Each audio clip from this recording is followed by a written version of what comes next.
Hey there, I am Lucas, your accent coach. Today we are going to listen to a recording that a learner of English has sent me. She has kindly allowed me to use her voice for this video, and she is trying to achieve a British accent. So what we are going to do is to analyze her English, do a little accent diagnosis, and out of the few remarks that I will try to give on this limited amount of data, I hope you will have a few tips to take away. Here is the plan. We'll first talk about a few irregularities that she displays in her recording.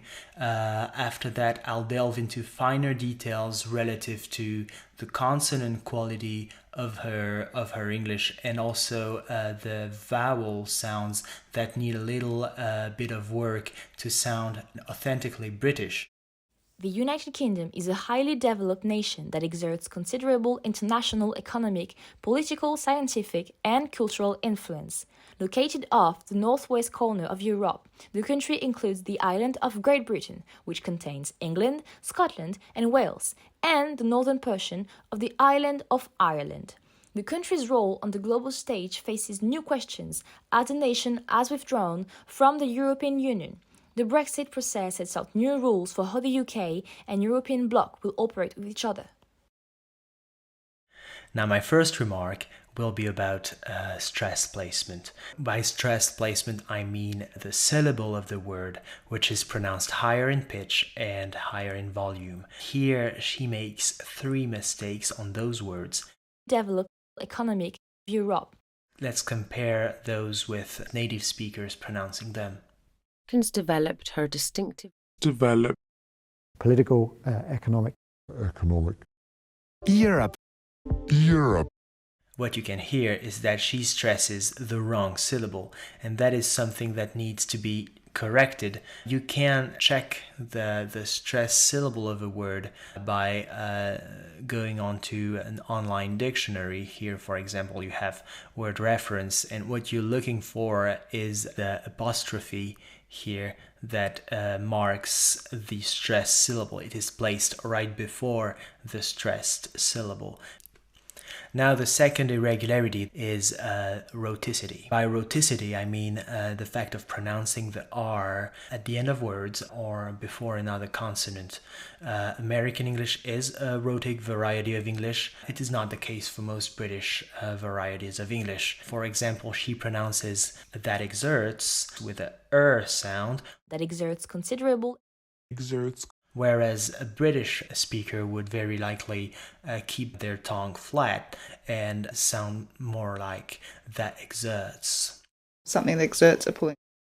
So when you're trying to achieve a British sounding English, you need to make sure that you are non-rhotic at all times. She does a good job though at being non-rhotic on other words like these. Northwest corner.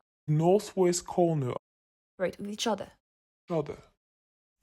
Third irregularity is the pronunciation of the lot vowel.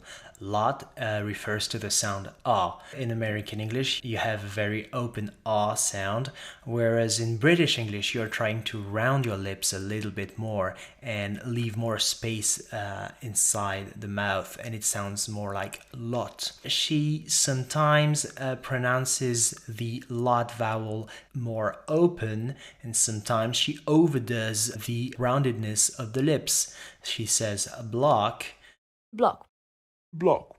or off, Located off. whereas she should sound like off, It. or block. Soviet bloc. Let's move on to consonants. By consonant, I mean the consonant sounds and mainly the t sound. She tends to overpronounce the t sound in that she releases the t, whereas a native speaker would not. In contexts like Great Britain, so just before another consonant, you can't hear the t being released. Same thing in Scotland. Holiday in Scotland. In British English, speakers tend to use that glottal stop even when linking words. So whereas she pronounces that exerts, a British person would tend to say that exerts. Something that exerts a pulling. Younger people in Britain even use that glottal stop within words between vowel sounds. For example, united would sound like united.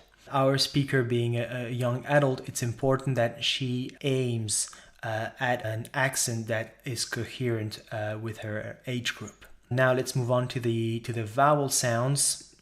There are 4 sounds that I have spotted which can really make a difference with her English.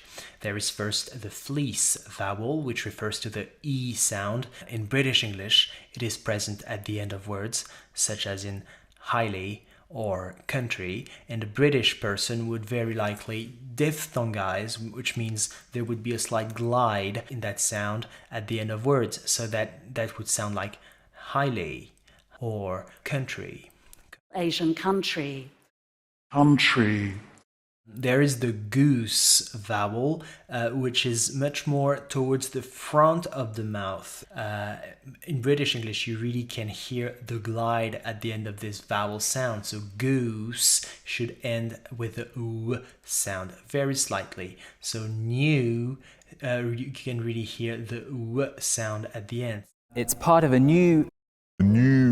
Same thing for include. Include should really be rounded at the maximum towards the end of the sound.